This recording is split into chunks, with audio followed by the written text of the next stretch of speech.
Murray, what am I sat on here? I've just had a bit of fun going around the APF. It's good to meet you at last. Good afternoon, Tom. What is this bad little boy? It is an UBCO, which is the Utility Bike Company, 2x2 adventure bike. Ooh, perfect. Okay, so what type of battery have we got inside then? You've got a 3 kilowatt, which is a lithium-ion battery, it's a separate battery to the unit. So Yeah. you can have a 2.1, a 2.6 or a 3.1 kilowatt battery depending on your usage. But the great thing about it is that if you want to charge the battery, you don't have to take the bike to the charger or bring the charger to the bike. Yeah. You can actually take the battery to the charger. So there's no having to drag it into your house and your missus getting annoyed with you? No, no. The other good thing about that is if you want to load it into a vehicle, if you've got to lift it up and load it into a vehicle, the machine is now half the weight. You made that look easy. Half the weight is inside the battery.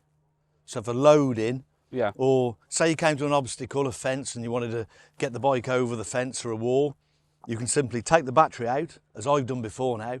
You can put the bike over the wall or the fence, chuck the battery over, put the battery back in, and away you go. Now, is it dual motors? Is that what I'm seeing? Yeah.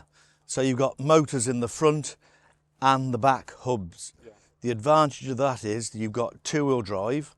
Not only that, because the motors are in the hubs, she's very, very quiet. She's whisper quiet. It does sound quiet. Oh, you could hear the grass underneath, and that was about it. Yeah. If you look at a lot of other electric bikes that are generally just rear-wheel driven, the motor is in the middle. You've then got a chain, and you've got a chain adjuster. That's all whirring away. Most electric bikes, you can hear them coming down the road before you see them. Yeah. So I've got a full LED screen on the front. Yeah. Is it road legal? It's same class as a 49cc moped. Yeah. So not only have you got the dashboard, you've also got an app.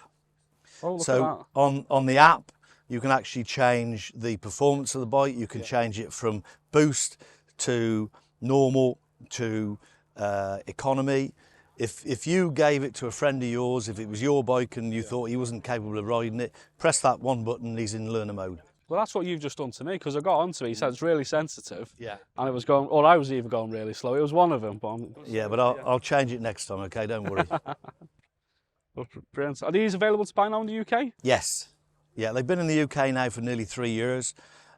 We've got stock of them. This is, as I said, is the adventure bike, which you can be registered for the road. They also do a work one, which hasn't got the indicators. It's got hand guards, so you could, if you were, say, checking sheep or wanted to catch a ewe or something, you can just chuck it on the floor.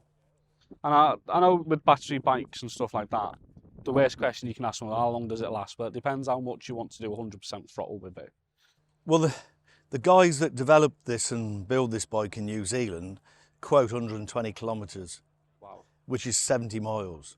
Now, I have personally done it on several occasions, ridden across the Welsh mountains, done 50 miles and still had a third of the charge left. The only thing I can say is that we've sold so many of these bikes, I've never had a customer come to me and say, Murray, it doesn't do what you said it's going to do. So, you know, I've not had a customer who said to me, we've flattened the battery, we've done so many miles and flattened the battery. It hasn't happened. Murray, I want one. Where can I buy one from? From me. From you? Yeah. Right, let's go sign some paperwork then. Murray, thank you very much for showing us around. Thank you.